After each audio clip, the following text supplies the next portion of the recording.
Hello. Okay, आपको एक बार से जल्दी से वेरीफाई कर दे कि हाँ, आपको आवाज भी क्लियर आ रही है, स्क्रीन भी क्लियर है, so that we can start.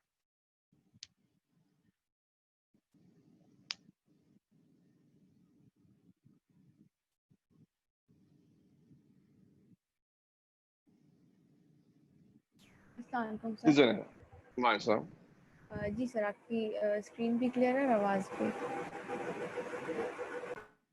Okay, अगर अगर अगर सारी बातें जो है वो क्लियर है तो फिर मेरे ख्याल से टेस्ट आप लोग दे चुके हैं, तो सबसे पहले जो है वो टेस्ट रिव्यू कर लेते हैं।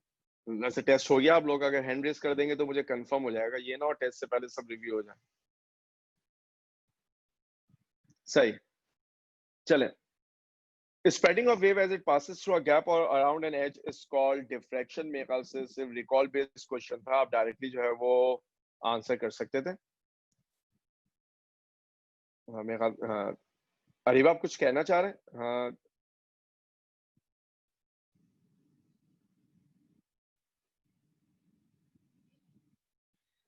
जी Areeba. Okay, so spreading of wave as it passes through a gap or around an edge is called diffraction।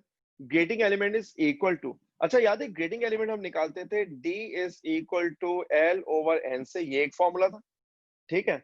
या फिर दूसरा तरीका क्या होता है, m lambda equal d sin theta, यानी d किसके बराबर होगा, m lambda over sin theta.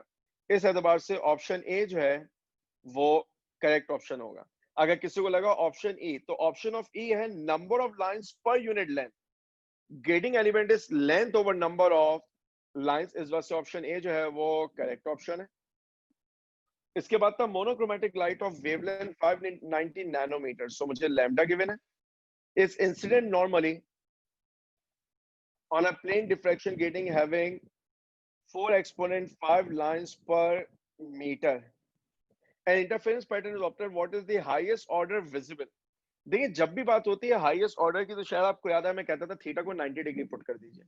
तो सबसे पहले तो डी निकाल लें, कैसे निकाल लेंगे, N divided by number of lines. अब ये कैलकुलेशन तो शायद पहले भी आ चुकी है कि 1/4 का मतलब क्वार्टर होता है। अब क्वार्टर का मतलब क्या होगा, 0.25, 10⁵ न्यूमरेटर में जाके -5 बन जाएगा, तो ये क्या बनेगा, 2.5 एक्सपोनेंट -6 मीटर। मुझे डी की वैल्यू मिल गई। जब मेरे पास डी की वैल्यू आ गई, तो अब आप क्या करेंगे, आप लिखेंगे एम, लैम्डा की जगह क्या लिख सकता हूं मैं, लैम्डा की जगह पर मैं लिखूंगा 590, यानी 590 exponent -9 M lambda is equal to, D की जगह क्या आएगा, 2.5 एक्सपोनेंट -6, और थीटा आप कितना पुट कर देंगे, 90 डिग्री। मुझे अच्छी तरह याद है, मैंने थ्योरी में जो है वो फॉर्मूला ये लिख के भी दिखाया था कि फॉर्मूला से भी होगा एम लैम्डा इक्वल डी, क्योंकि जो साइन 90 है वो कितना हुआ करता है हमारे पास, 1 हुआ करता है। ठीक, अब आपको सिर्फ इस इक्वेशन को सिंप्लीफाई करना है, तो क्या बनना चाहिए, m is equal to 2.5 exponent -6 divided by, ये लिखा हुआ है 590। अगर मैं चाहूं तो मैं इसको क्या लिख सकता हूं, 0.59 एक्सपोनेंट -6। फायदा क्या होगा, -6 से -6 क्या हो जाएगा, कैंसिल। अब ये लिखा हुआ है 2.5 ओवर 0.59। अब थोड़ा सा कॉमन सेंस इस्तेमाल करना था आपने। अगर इसको मैं बना दूं 2.5 ओवर 0.6, तो मेरा आंसर जो है वो 4.1 के करीब आना है। अच्छा, अब नंबर ऑफ बैंड्स जो है वो डेसिमल में तो हो नहीं सकते, तो 4.1 हो, 4.2, इवन 4.8 हो, आपने मार्क इसको ही करना होगा, 4 को। Light of wavelength lambda is incident normally on a diffraction grating or grating element 4 lambda. What is the angle between second order maximum and fourth order maximum? देखिए, अब सवाल में आपसे वही कह रहे हैं कि ये एंगल निकाल दें, थीटा 4 माइनस थीटा 2। आपने लिखा पहले सेकंड ऑर्डर के लिए, तो क्या होगा, 2 लैम्डा। ग्रेटिंग एलिमेंट आपको कितना गिवन है, 4 लैम्डा, तो डी की जगह क्या आ जाएगा, 4 lambda sine theta. Sine theta is equal to 2 lambda over 4 lambda, lambda से लैम्डा कैंसिल, 2/4 मेरे पास बनेगा हाफ। और अब इतनी तो प्रैक्टिस हो गई होगी कि हाफ कब होता है, जब थीटा कितना होता है, 30 डिग्री। मैंने स्टैंडर्ड एंगल के साइन कॉज आपको ऑलरेडी बताया, मैं आप उसे वेरीफाई भी कर सकते हैं। फिर इसके बाद आप बात करेंगे थीटा 4 के लिए, तो आप क्या लिखेंगे? 4 lambda equal 4 lambda sine of theta. मेरे पास साइन थीटा का आंसर आएगा 1, जो कब होगा? जब थीटा कितना हो? 90 डिग्री। दोनों का डिफरेंस निकाल लेंगे, 90 minus 30 will give you 60 degree. तो मेरे पास आंसर जो है वो 60 डिग्री आ जाएगा। मैं सिर्फ सॉल्व किए जा रहा हूँ, मैं एक दफा पूरा पेपर जो है वो डिस्कस कर लो, फिर उसके बाद आप में से जिसके भी जहन में जो कंफ्यूजन होगी हम डिस्कस कर लेंगे। Which of the following is the correct representation of Bragg's equation? याद है ब्रैग्स इक्वेशन क्या होती थी? M lambda equal 2d sine theta. इत्तेफाक ऐसा है कि कोई भी फॉर्म जो है वो m lambda equal 2d sine theta नहीं बन रही, लिहाजा none of the above. Which of the following is not an example of diffraction? Diffraction क्या था? वेव का ऑब्स्टिकल के अराउंड बेंड होके स्प्रेड हो जाना। Hearing these seekers shout ready or not when you are behind a tree. शायद आप अपना बचपन जो है वो रिलेट कर पा रहे हो कि वो जो आप हाइड एंड सीक खेलते थे, ठीक है, तो आपको जो है वो जो सीकर होता था वो छुपने का मौका देता था और फिर उसका वो सिर्फ एक ही आवाज देता था, रेडी और नॉट। अगर आप किसी ऑब्स्टिकल के पीछे भी हैं तो आप आवाज को सुन पाते थे। क्यों सुन पाते थे? क्योंकि आवाज ऑब्स्टिकल को हिट करके स्प्रेड आउट होती थी दोनों तरफ, इधर भी और इधर भी। आप आवाज को सुनते थे, तो ये बिल्कुल डिफ्रैक्शन है। Light spreading out as it goes through a tiny gap in a door, ये भी डिफ्रैक्शन की एग्जांपल है। Ocean wave spreading out as they go through a gap in a sea wall, ये भी डिफ्रैक्शन है। सिर्फ अगर आप आखिरी पढ़ें, an image appearing on a mirror due to bouncing off light waves off the surface, this is reflection. ये reflection है, इसका डिफ्रैक्शन से कोई लेना देना नहीं है, लिहाजा option E is correct. A diffraction is obtained by using a beam of red light. What will happen if the red light is replaced by the blue light? देखिए, a diffraction is obtained by using a beam of red light. What will happen if the red light is replaced by blue light? देखिए formula क्या होता है? m lambda equal d sin theta. Diffraction के लिए condition क्या थी? कि आपके पास जो वेवलेंथ है वो ऑब्स्टिकल से क्या होनी चाहिए? कंपेरेबल होनी चाहिए। अगर मुझे ये मालूम करना है कि बैंड नैरो होगा या वाइड होगा, तो आप इसे एंगल से रिलेट कर सकते हैं। एंगल से कैसे रिलेट कर सकते हैं? कि साइन थीटा बराबर होगा एम लैम्डा ओवर डी के। अब अगर मैं कहूं कि एम और डी कांस्टेंट है, फर्स्ट ऑर्डर की बात कर रहा हूं, तो जिसके लिए लैम्डा ज्यादा होगा उसके लिए थीटा भी ज्यादा आएगा। थीटा ज्यादा होने का मतलब बैंड जो है वो वाइड बन रहा है। जिसके लिए लैम्डा कम होगा उसके लिए थीटा कम होगा, यानी बैंड जो है वो नैरो बन रहा है। तो अगर मैं रेड की जगह ब्लू लाइट इस्तेमाल कर लूं तो हमें याद होगा विजिबल लाइट में रेड की वेवलेंथ सबसे ज्यादा है, तो रेड का बैंड सबसे वाइड होगा। तो ब्लू के लिए बैंड जो है वो क्या हो जाना चाहिए? नैरो। इस वजह से ऑप्शन ए जो है वो सही आंसर है। A parallel beam of white light is incident normally on a diffraction grating. It is noted that the second order and third order spectra overlap. Which wavelength in the third order spectra appears at the same angle as the wavelength of 400 nanometer in the second order spectra? मेरा ख्याल है question जो है ना वो NTS से मैंने लिया, अगर मुझे गलत याद नहीं पड़ रहा, ये एनटीएस में जो है वो पूछा जा चुका है, मैं वर्किंग जो है वो करता हूँ। A parallel beam of white light incident normally on a diffraction grating. It is noted that second order and third order spectra overlap. Which wavelength in the third order spectra appear at the same angle as the wavelength of 600 nanometer? Formula तो एक ही है, m lambda equal d sin theta. मैं second order की बात कर रहा हूं तो 2 लिखूंगा। सेकंड ऑर्डर के लिए वेवलेंथ कितनी है? 600 नैनोमीटर। आप चाहें तो -9 लिख भी दीजिए, कोई फर्क नहीं पड़ेगा। और यहां पर मेरे पास और किस चीज की बात हो रही है? डी साइन थीटा की। सही। अगली बात हम करेंगे थर्ड ऑर्डर के लिए, तो वो बनेगा 3। उसके लिए लैम्डा मुझे मालूम नहीं है, लेकिन आप एक बात एग्री करेंगे, बैंड ओवरलैप कर गए, इसका मतलब थीटा दोनों के लिए सेम है। डी तो था ही कांस्टेंट, यानी डी साइन थीटा दोनों के लिए क्या रहने चाहिए? सेम। मैं अगर इनको इक्वेट कर दूं तो 3 लैम्डा इक्वल 2 इंटू 600 को मैं लिख सकता हूँ 12,000 एक्सपोनेंट -9। तो लैम्डा बनेगा 1200 एक्सपोनेंट -9, इनफैक्ट 1200 था वो, डिवाइड बाय 3, यानी लैम्डा इक्वल 400 नैनोमीटर। तो मेरे पास ऑप्शन बी जो है वो सही आंसर होगा। ठीक। सवाल सॉल्व करने की कई लॉजिक हो सकती है। कुछ बच्चों ने शायद पहले जो है वो डी को लेफ्ट पे लेके चले गए हो, रिजल्ट दोनों से आपके पास क्या आना है, सेम ही आना है, फर्क कोई भी नहीं पड़ेगा, क्योंकि उस सूरत में डी से डी कैंसिल हो जाएगा।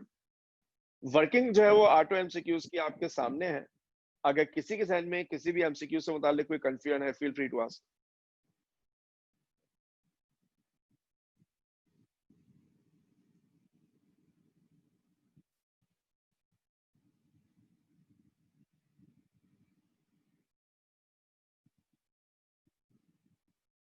जी नो। नंबर 3 एक बार दोबारा रिपीट कर दें। हाँ, एमसीक्यू नंबर 3। हाँ, आप एमसीक्यू नंबर 3 की बात कर रहे हैं? Yes sir.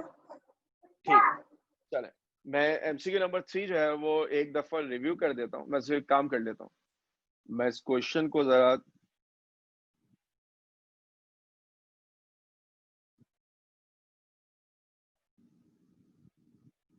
यहाँ लिख दूं ताकि मैं वर्किंग कर सकूं।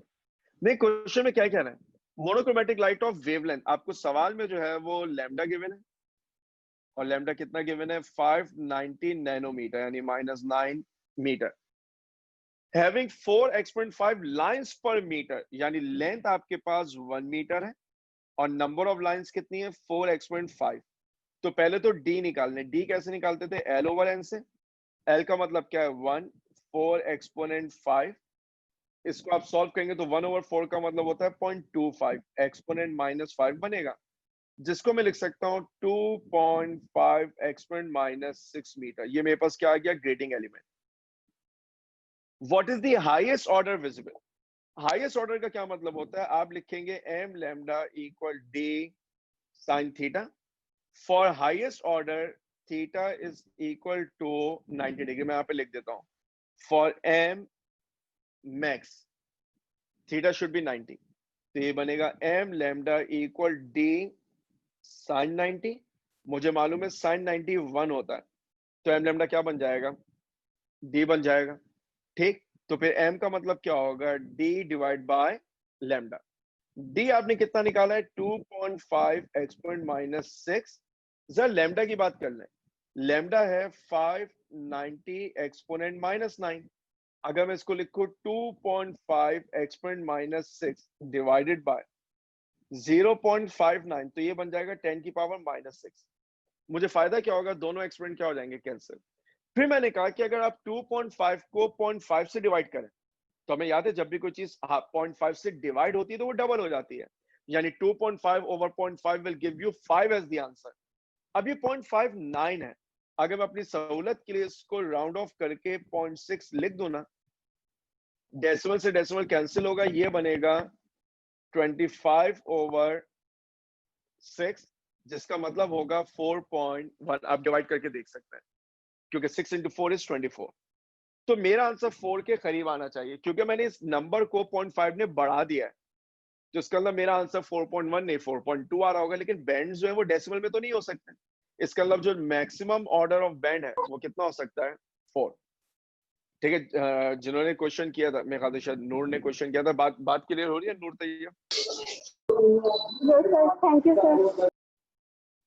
ठीक, अगर किसी और के जहन में किसी एमसीक्यू से मुतालिक कोई कंफ्यूजन है, आप जो है वो बिल्कुल पूछ सकते हैं।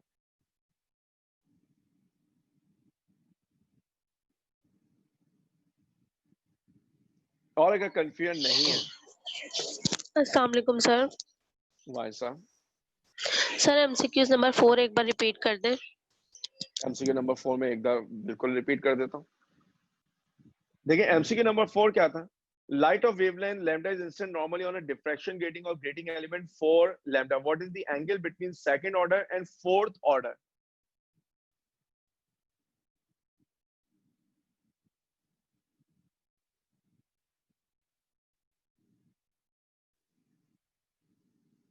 देखिए सवाल में आपको लैम्डा जो है वो कितना ही गिवन है, लैम्डा गिवन है, और जो ग्रेडिंग एलिमेंट है जो डी होता है, वो ग्रेडिंग एलिमेंट डी आपको कितना गिवन है, 4 लैम्डा क्वेश्चन में गिवन है। बात हो रही है सेकंड ऑर्डर की, यानी m इक्वल 2, और फोर्थ ऑर्डर की यानी m इक्वल 4। तो मैं पहले बात कर लेता हूं किसकी, सेकंड ऑर्डर की। तो फॉर्मूला होता था m lambda equal d sin theta.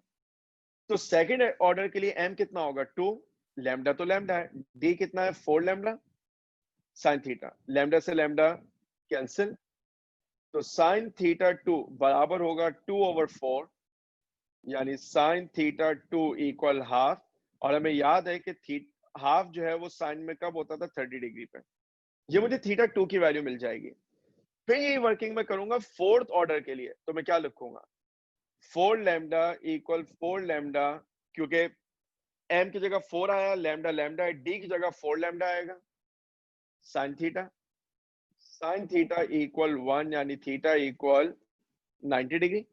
मुझे बेसिकली निकालना क्या है, थीटा 4 माइनस थीटा 2, यानी 90 माइनस 30, तो मेरे पास आंसर क्या आ जाएगा 60।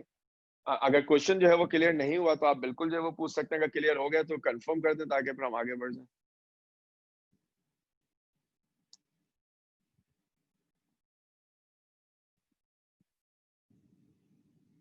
जी yes sir. Thank you sir, समझ आ गया। ठीक, अगर किसी के जहन में आप कोई कंफ्यूजन नहीं है तो फिर हम जो है वो आगे बढ़ जाएंगे। सही, नहीं चैप्टर ऑलमोस्ट जो है वो हम पूरा जो है वो रिव्यू कर चुके हैं, सिर्फ एक छोटा सा टॉपिक रह गया, वो एक छोटा सा टॉपिक है बेसिकली पोलराइजेशन का। देखिए पोलराइजेशन से मुतालिक एक बात समझिए, अगर आप बात करते हैं लाइट की, तो लाइट इलेक्ट्रोमैग्नेटिक वेव है, इलेक्ट्रोमैग्नेटिक वेव के अंदर एक कंपोनेंट इलेक्ट्रिकल होता है, एक कंपोनेंट जो है वो मैग्नेटिक होता है। अच्छा, अगर मैं बात करूं उन इलेक्ट्रिकल कंपोनेंट्स की, तो कहते हैं कि लाइट में जितने इलेक्ट्रिकल कंपोनेंट होते हैं वो एक स्पेसिफिक डायरेक्शन में नहीं होते, they are randomly distributed all around, यानी पूरे 360 डिग्री पे। क्या मतलब है, अगर मैं बनाऊं इलेक्ट्रोमैग्नेटिक वेव तो आप ऐसे बनाने की आदत है, देखें फर्स्ट कर लें, ये आपके पास इलेक्ट्रिकल कंपोनेंट है जो मैंने ब्लू कलर से बनाया, और ये मेरे पास मैग्नेटिक कंपोनेंट है जो मैं रेड कलर से बना रहा हूँ। ये मेरे पास मैग्नेटिक कंपोनेंट है जिसे मैंने रेड कलर से बनाया, और दोनों में एंगल कितना है 90, क्योंकि इलेक्ट्रिकल और मैग्नेटिक कंपोनेंट में एंगल हमेशा 90 होता है। अच्छा, अभी जो लाइट के इलेक्ट्रिकल कंपोनेंट होते हैं ना, ये कंपोनेंट तमाम डायरेक्शन में स्प्रेड हुए हुए होते हैं। स्प्रेड होने का मतलब है कि जब आप इलेक्ट्रिकल कंपोनेंट बनाएंगे तो वो इलेक्ट्रिकल कंपोनेंट देखें आपको ऐसे नजर आएंगे।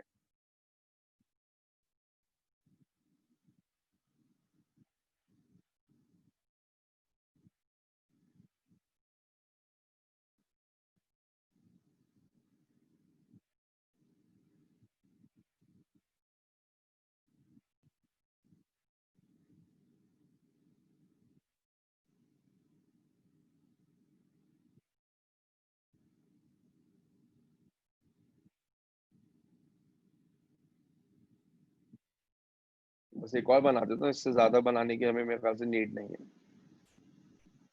जो इलेक्ट्रिकल कंपोनेंट होंगे ना वैसे तमाम डायरेक्शन में स्पेस्ड आउट होते हुए नजर आएंगे पूरे 360 पे।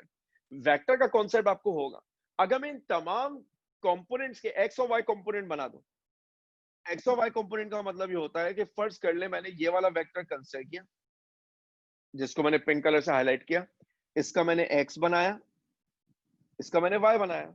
अगर यही काम मैं तमाम वेक्टर के साथ करूं तो सबके मेरे पास एक्स कंपोनेंट होंगे और वाई कंपोनेंट होंगे। तो मैंने क्या किया, मैंने सबके एक्स कंपोनेंट को ऐड किया तो ये वेक्टर आ गया, सबके वाई को ऐड किया तो ये वेक्टर आ गया। ठीक है, जहां तक सवाल है मैग्नेटिक का, वो हमेशा सबके परपेंडिकुलर होता है, तो वो ये बना हुआ। ये जो रेड कलर का मैंने सर्कल बनाया है वो मैग्नेटिक कंपोनेंट है, तो तमाम इलेक्ट्रिकल के क्या होगा परपेंडिकुलर। ये जो राइट पे फॉर्म बनी हुई है ना, ये लाइट की वेक्टर फॉर्म कहलाती है जो इलेक्ट्रिकल कंपोनेंट पे। याद रखिएगा जब मैं बात करता हूँ पोलराइजेशन की, जो हमारा टॉपिक है जिसकी तरफ हम बढ़ रहे हैं, उस पोलराइजेशन का ताल्लुक लाइट के कौन से कंपोनेंट से है, इलेक्ट्रिकल से। हम मैग्नेटिक की बात नहीं करते। पोलराइजेशन एक ऐसा फिनोमेना है जिसमें आप लाइट के एक कंपोनेंट को सप्रेस कर देंगे। एक कंपोनेंट को सप्रेस करने का क्या मतलब है, याद रखिएगा अब किताब के अंदर जहां जहां पर उन्होंने ये बनाया हुआ है ना वेक्टर पोलराइजेशन के लिए, मेरा अपना मानना ये है कि दोनों कंपोनेंट इलेक्ट्रिकल ही हैं। हमने क्या किया, हमने तमाम इलेक्ट्रिकल कंपोनेंट का एक्स निकाला है, तमाम का वाई निकाला है, उस एक्स और वाई को बनाया। अगर मैं इस वेक्टर को किसी सॉल्ट क्रिस्टल से पास करवाऊं तो शायद आपको याद आए किताब के अंदर जो क्रिस्टल है वो टॉर्मेलिन का क्रिस्टल है। ठीक है, कुछ ऐसा क्रिस्टल। अब आप सोचें, फर्स्ट के लिए क्रिस्टल मेरे पास ऐसे रखा हुआ है, वर्टिकल स्लिट। जब आपके पास दो कंपोनेंट आएंगे, ठीक है, अनफॉर्चुनेटली अब मेरे पास करीब में कोई दूसरा ऑब्जेक्ट नहीं कि मैं उसे बना सकूं, तो फर्स्ट कर लें ये स्लिट है, एक वर्टिकल कंपोनेंट है और एक हॉरिजॉन्टल है। कॉमन सेंस इस्तेमाल करें, वर्टिकल इसमें से क्या हो जाएगा, पास, लेकिन हॉरिजॉन्टल क्या हो जाएगा, सप्रेस हो जाएगा, वो दूसरी तरफ नहीं जा सकता।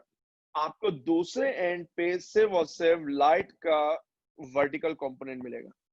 ये कहलाती है पोलराइजेशन। पोलराइजेशन का मतलब है कि आप लाइट के एक कंपोनेंट को सप्रेस कर देंगे, एक को जाने देंगे, ठीक है। ये पोलराइजेशन ट्रांसमिशन के थ्रू भी होती है, ये रिफ्लेक्शन के थ्रू भी होती है, ये रिफ्रैक्शन के थ्रू भी होती है। पोलराइजेशन कई तरीकों से होती है। फॉर एग्जांपल, जब सनलाइट किसी रोड सरफेस को हिट करती है तो वो बाउंस बैक होती है, वो बाउंस बैक होकर आपकी आंखों में जाती है, तो आपको एक ग्लेयर से, एक रोशनी से नजर आती है। शायद वो बच्चे जो कार ड्राइव करते हैं वो इस बात से एग्री भी करें कि आपको नजर आती है। उससे बचने के लिए हम पोलराइजर्स या फिल्टर इस्तेमाल करते हैं। कैसे भी मैं उनकी बात कर रहा हूँ, होता क्या है, जब लाइट किसी सरफेस को हिट करती है, ये अब बात आपकी सिर्फ जनरल नॉलेज के लिए बता रहा हूँ, समझ में आ जाए तो अच्छी बात है। जब ये हिट करेगी तो इसके अंदर दो कंपोनेंट होंगे, एक ये रहा और दूसरा मैं डॉट से बना रहा हूं, क्योंकि अगर आप देखें तो दोनों कंपोनेंट परपेंडिकुलर है ना, तो परपेंडिकुलर मैंने कैसे बनाया, एक ऐसा बना दिया, दूसरा ऐसा बनेगा, तो वो आउट ऑफ द पेज और इनटू द पेज वाली कन्वेंशन शायद आपके जहनों में हो। जब ये रिफ्लेक्ट होता है ना, तो हम देखते ही हैं कि ये लाइट जो है वो पार्शियली पोलराइज होती है। पार्शियली पोलराइज का क्या मतलब है, आप देखेंगे आपको कुछ में ये डॉट नजर नहीं आ रहा होगा। मैंने एक के अंदर उस डॉट को मिस कर दिया। अगर मैं इस फिगर को थोड़ा हाईलाइट करूं तो लेफ्ट पे देखेंगे तो 3 डॉट बने हुए हैं, यानी एक कंपोनेंट ये है, एक ये वाला है। जब लाइट रिफ्लेक्ट हुई तो सिर्फ ये कंपोनेंट रह गया, ये वाला मिसिंग है। आपने एक कंपोनेंट को सप्रेस कर दिया, ये पोलराइजेशन कहलाती है। वो सॉल्ट क्रिस्टल जो लाइट को पोलराइज करता है, या वो भी स्लिट जो लाइट को पोलराइज करेगी, उसको नाम दिया जाता है किसका, पोलराइजर का। अब कॉमन सेंस इस्तेमाल करें, अगर आपने लाइट ऐसी ली और सॉल्ट क्रिस्टल हॉरिजॉन्टली रखा, हॉरिजॉन्टली, तो अब वर्टिकल सप्रेस हो जाएगा, हॉरिजॉन्टल पास हो जाएगा। अब वर्टिकल जो है वो सप्रेस हो जाएगा, हॉरिजॉन्टल पास हो जाएगा, तो ये लाइट भी प्लेन पोलराइज कहलाएगी, क्योंकि एक प्लेन पर है, दूसरा प्लेन आपने सप्रेस कर दिया। अब ये पोलराइजेशन इस्तेमाल कहां पे होती होगी, देखिए शायद आपने एक यूज शायद इसका पढ़ा हो कि कंसंट्रेशन ऑफ शुगर सोल्यूशन के लिए आप ये इस्तेमाल करते थे। कैसे, मैं सिर्फ एक रफ आइडिया दे रहा हूँ, इतना तो डिटेल में आपसे कोई पूछेगी नहीं। हाँ, पोलराइजेशन में कुछ समझ में आए या ना समझ में आए, एक जुमला जरूर समझ में आना चाहिए। साउंड वेव्स लॉन्गिट्यूडनल है। मैं अपने माउथ के आगे स्लिट ऐसे रखूं कोई फर्क नहीं पड़ेगा। क्यों, क्योंकि लॉन्गिट्यूडनल वेव हॉरिजॉन्टल जा रही होती है। स्लिट ऐसे होगी तब भी पास हो जाएगी, स्लिट ऐसे होगी वो तब भी पास हो जाएगी। ठीक है, आप ऐसे समझ लें, साउंड वेव व्यू जा रही है, आप स्लिट ऐसे रखें, हर हाल में पास हो जानी है। लॉन्गिट्यूडनल वेव पोलराइज नहीं की जा सकती। Polarisation is characteristic of transverse wave only. यही रीजन है कि अगर पेपर में कभी क्वेश्चन आया कि which of the following shows wave nature of light, interference, diffraction, polarisation, all of this is the correct answer. अगर पेपर में आपके पास क्वेश्चन आया which of the following shows wave nature of light, interference, diffraction, polarization, all of these, so all of these इसका answer है। लेकिन अगर paper में सवाल आया which of the following shows transverse nature of light, interference, diffraction, polarization, all of these, polarization is the only answer, क्योंकि interference और diffraction तो longitudinal wave भी करती हैं। polarization is a characteristic of transverse wave only।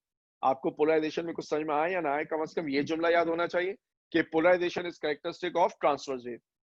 Polarisation transmission से होगी, वो reflection से होगी, वो रिफ्रैक्शन से होगी, हर तरीके से पोलराइजेशन की जाती है। अब जो बात समझा रहा था उसको जरा समझें। अगर यहां पर आपके पास अनपोलराइज्ड लाइट है, इसके सामने आपने एक क्रिस्टल रखा, तो एक क्रिस्टल एक तरह की जो लाइट है उसको अपने में से गुजरने देगा, ठीक है। अगर मैं यहां पर एक ट्यूब लूं और इस ट्यूब के अंदर कोई सॉल्यूशन मौजूद है, तो जब लाइट पास होती है ना, तो आपके पास क्या होता है, ये जो शुगर सॉल्यूशन है, ये इस जो आपके पास एक वर्टिकल लाइन जा रही है, ये इसके प्लेन को रोटेट करवाएगा। उस रोटेशन से यहाँ पर एंगल क्या हो जाएगा, चेंज। आप यहाँ पर एक और सॉल्ट क्रिस्टल रखेंगे। अब इस सॉल्ट क्रिस्टल का काम क्या होता है, देखें, अगर ये सॉल्ट क्रिस्टल ऐसे रखा हुआ है, दूसरे वाले की बात कर रहा हूं, और जितनी इंटेंसिटी यहां थी उतनी इंटेंसिटी यहां थी, इसका मतलब है कि इस कंपोनेंट पे कोई फर्क नहीं पड़ा, ये सीधा गुजर गया। लेकिन अगर ये इंटेंसिटी कम हो गई तो इसका मतलब है कि आपके पास जो फील्ड आ रही है वो किसी एंगल पे होगी।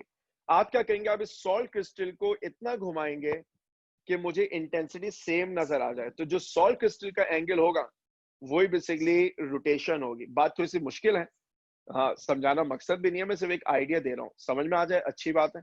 कि आप जो है उस एंगल की मदद से बहुत कुछ कैलकुलेट कर लेते हैं, कंसंट्रेशन वगैरह कैलकुलेट कर ली जाती है।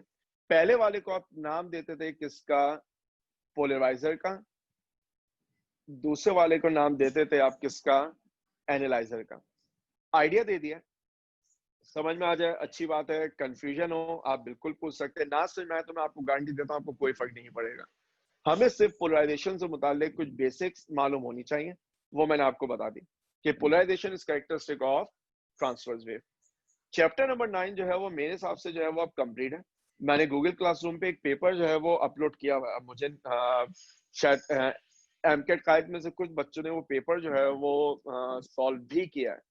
ठीक है, वो कुछ बच्चों ने जो है वो सॉल्व किया हुआ है, लेकिन उसको सॉल्व करने का राइट टाइम जो है ना वो इस पॉइंट पर है। अगर आपके पास टाइम हो, जैसे अब हो सकता है आपको थोड़ी सी ईद पे कोई एक आध छुट्टी मिल जाए, तो आप जो है वो उस पेपर को जो है वो जरूर टाइम कीजिए, क्योंकि वो कॉम्प्रिहेंसिव है। वो पूरे जो आपका चैप्टर 9 है उसका टेस्ट है, उसका सोल्यूशन भी ऑलरेडी वहां पर मौजूद है, लेकिन उसका एक्सेस सिर्फ उन बच्चों के पास है जिन्होंने पेपर जो है वो अटेम्प्ट किया हुआ है। तो मेरा मशवरा आपको ये होगा कि पेपर अब आप अटेम्प्ट कर सकते हैं। अगर कोई कंफ्यूजन है तो आप मुझे बता देंगे, मैं सोल्यूशन शेयर कर लूंगा आपसे। और इवन अगर कंफ्यूजन जो है वो अपनी जगह पर रही तो इवन देन तब भी कोई प्रॉब्लम नहीं है, फिर मैं आपको जो है वो एक्सप्लेन कर दूंगा कि क्वेश्चन जो है वो सॉल्व कैसे किया जाएगा। ठीक, चैप्टर 9 आपके लिए कंप्लीट है। जो अगला चैप्टर अब हम पढ़ना शुरू करेंगे वो अगला चैप्टर होगा चैप्टर नंबर 10, ज्योमेट्रिकल ऑप्टिक्स। निस्बतन जितने चैप्टर मैंने आपको रिव्यू करवाए उनमें आप कह सकते हैं कि एक सबसे आसान चैप्टर है, क्योंकि चैप्टर नंबर 8 बहरहाल एक लेंथी चैप्टर था, डाइवर्सिटी थी, और शायद बहुत से बच्चों को चैप्टर में मुश्किलात भी हुई हो। लेकिन अब अच्छी बात यह है कि हो सकता है लेक्चर्स जो हैं वो यूट्यूब पे मौजूद है, हम उन्हें देख भी सकते हैं अगर मौजूद है। तो मैंने ये नहीं कहा कि बिल्कुल मौजूद है, क्योंकि कुछ मेरी नजर से गुजरे थे। चैप्टर 8 मुश्किल था, चैप्टर नंबर 9 बहरहाल, क्योंकि जो चीज आप देख नहीं सकते उसको पढ़ाना या समझाना बड़ा मुश्किल होता है, इसलिए हमने चैप्टर नंबर 9 पे टाइम भी ज्यादा लगाया, बिल्कुल इंटरफेरेंस और डिफ्रैक्शन के ऊपर।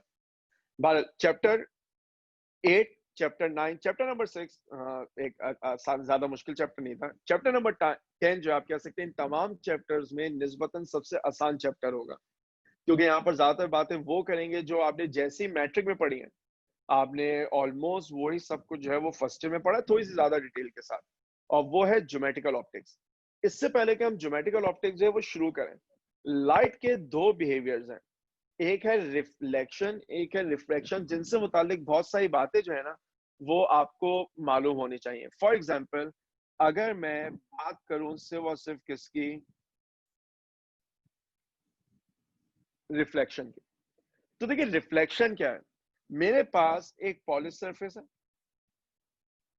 पॉलिश सरफेस में आप क्या होती है, आपने गिलास लिया और आपने उसकी दूसरी तरफ जो है वो पॉलिश कर दी, जिसको आप उर्फे आम में मिरर का नाम देते हैं। लेकिन याद रखिएगा, इमेज बनाने के लिए, रिफ्लेक्शन के लिए आपको मिरर नहीं चाहिए, आपको पॉलिश सरफेस चाहिए। फॉर एग्जांपल, अगर आप किसी भी सरफेस के ऊपर देखते हैं, फॉर एग्जांपल अगर आप की जो स्क्रीन है जिस पर आप इस वक्त देख रहे हैं, अगर वो बहुत डार्क हो जाए ना, ब्लैक, तो आपको अपना इमेज उसके ऊपर नजर आएगा। जब आप किसी सरफेस पर देखते हैं तो ये रिफ्लेक्शन है, जब आप किसी सरफेस के थ्रू देखते हैं दूसरी तरफ, तो ये एग्जाम्पल होती है रिफ्रैक्शन की। तो हमें रिफ्लेक्शन में और रिफ्रैक्शन में पहला फर्क तो ये पता होना चाहिए। फॉर एग्जाम्पल, मैं ग्लासेस वेयर करता हूँ, आप में से बहुत सारे बच्चे ग्लासेस वेयर करते होंगे। अगर आप ग्लास के अक्रॉस मेरी आई देख पा रहे हैं, this is an example of refraction. ठीक, लेकिन अगर आप जो है वो इस लेंस के ऊपर किसी चीज का इमेज देख पा रहे हैं, तो this is an example of reflection. हमें ये फर्क पता होना चाहिए। अगर आप एक स्विमिंग पूल में खड़े हुए तो आपको पूल की जो सरफेस है उस पर भी अपना इमेज नजर आता है, दैट इज रिफ्लेक्शन। दूसरी तरफ आप पूल के अंदर जो है वो पूल के फ्लोर को, टाइल को जो लगा हुआ होता है वो देख पाते हैं, वो एग्जाम्पल है रिफ्रैक्शन की।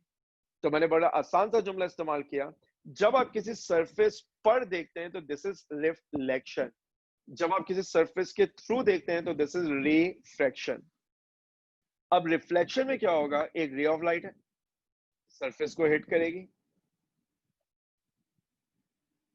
इस रे को मैं नाम देता हूं किसका, इंसिडेंट रे का।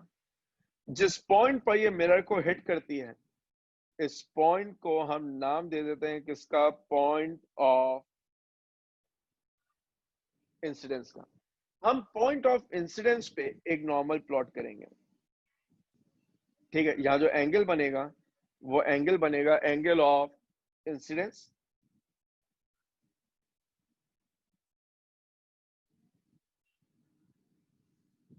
ये एंगल क्या होगा, angle r, angle of incidence, angle of refraction. ये रे कहलाती है क्या, आर, जिसको हम नाम देते हैं किसका, रिफ्लेक्टेड रे का। एंगल आई का मतलब होता है क्या, angle of incidence. Angle r का मतलब होता है क्या, angle of reflection.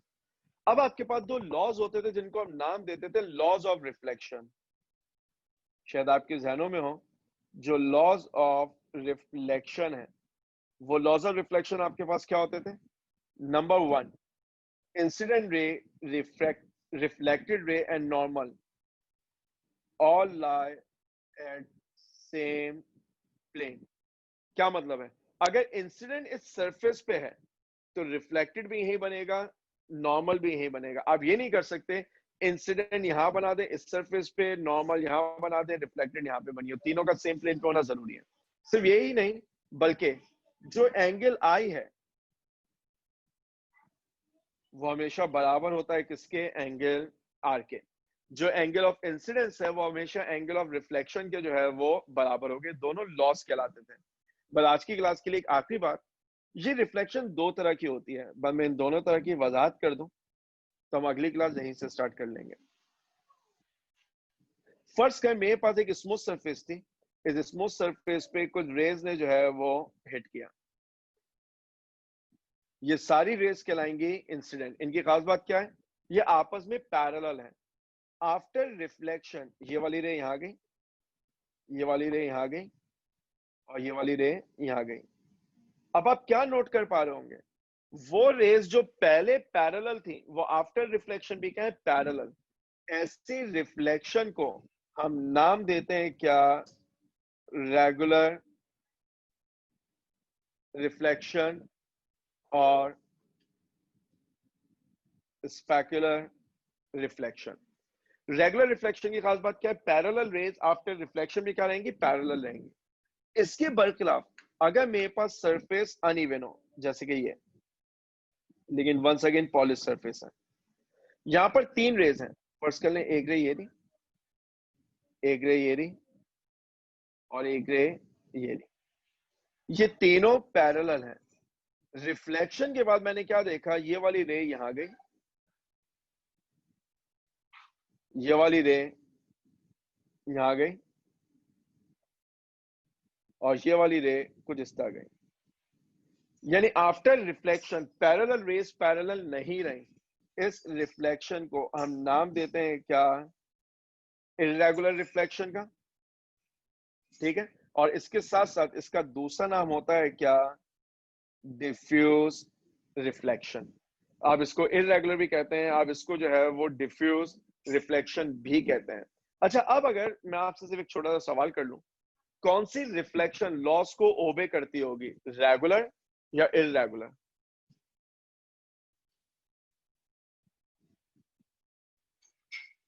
Ji Sunaira. Sir regular reflection. Regular reflection, अच्छा, ज्यादातर बच्चों को ये ख्याल होता है कि रेगुलर, और मैं उन बच्चों से सिर्फ एक आसान सी बात बताता हूँ, अगर ये लॉज रेगुलर के लिए थे तो फिर इनका नाम होना चाहिए था laws of regular reflection. They should have specified whether it is for regular और इररेगुलर। लेकिन उन्होंने सिर्फ कहा laws of reflection, it means that they are valid on both type of reflection. तो जो आपके पास लॉज ऑफ रिफ्लेक्शन है वो रेगुलर पर भी वैलिड है और वो इररेगुलर पर भी वैलिड है। इनफैक्ट जो इररेगुलर में रेस स्कैटर्ड हो रही हैं, ये स्कैटर्ड हो इस वजह से रही है क्योंकि लॉस को ओबे कर रही है। देखिए कैसे, मैं क्विकली अगर बता दूं क्योंकि टाइम ऑलमोस्ट जो है वो पूरा खत्म हो चुका है, लेकिन हम जल्दी से वाइंड अप कर दें। अगर आप रेगुलर रिफ्लेक्शन में नॉर्मल बनाएंगे तो आपको नजर आएगा angle i is equal to angle r and all are at same point. तो ये तो बात बड़ी क्लियर है। एक कर्व सरफेस पे नॉर्मल कब बनता है, पहले टेंजेंट बनाना पड़ता है। तो पहले आप यहां पर बनाएंगे टेंजेंट, फिर आप बनाएंगे नॉर्मल। अब अगर आप देखें तो आपको नजर आएगा angle i is equal to angle r and incident ray reflected normal light this same plane. यहां पर पहले टेंजेंट बनेगा फिर नॉर्मल बनेगा, तो आपको नजर आएगा ये सब बराबर है। अगर रेस पहले भी पैरेलल थी बाद में पैरेलल थी इररेगुलर में, तब लॉ डिसओबे होगा। ये रेस स्कैटर्ड इस वजह से हो रही है क्योंकि ये लॉस को ओबे करती हैं। तो याद रखिएगा, चाहे रिफ्लेक्शन रेगुलर हो चाहे रिफ्लेक्शन इररेगुलर हो, it will surely obey laws of reflection. बात बात से हो, अगर हो रही है तो सब अपने हैंड रेज कर दें ताकि मैं क्लास जो है वो एंड कर दूं। ठीक है, so we will resume from here in next class. अगर किसी के ध्यान में कोई क्विक क्वेश्चन है तो अगर आप अपने सारे हैंड जो है वो डाउन कर लें। अगर किसी के ध्यान में कोई क्विक क्वेश्चन है आप जल्दी से पूछ सकते हैं, मैं क्वेश्चन को जो है वो आंसर कर दूंगा। Otherwise we will resume from here in next class. Tareem और जुनैरा, आपका कोई क्वेश्चन है या ये पहले से हैंड रेज हुआ हुआ आपका?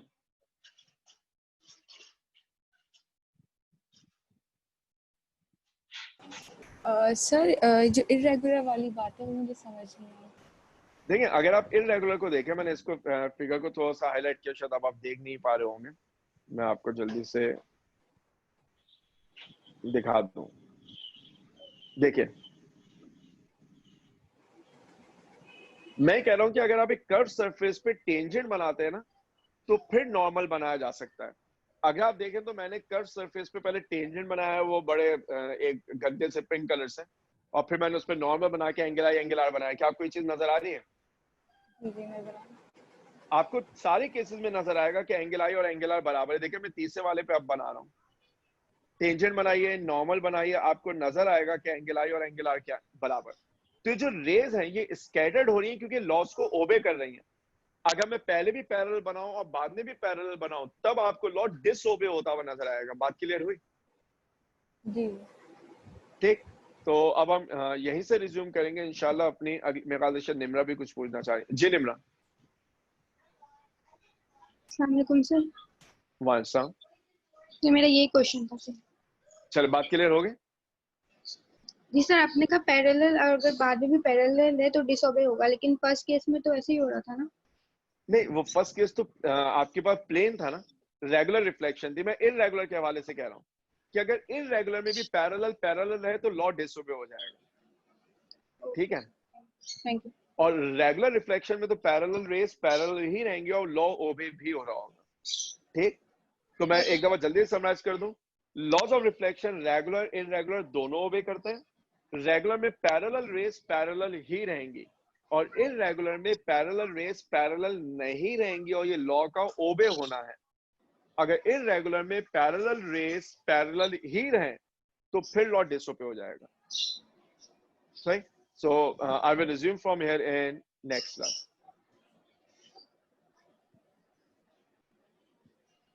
निम्रा दोबारा कुछ पूछना चाह रहा है क्योंकि आपका हैंड दोबारा रेज हुआ है? Okay, so I will resume from here in next class.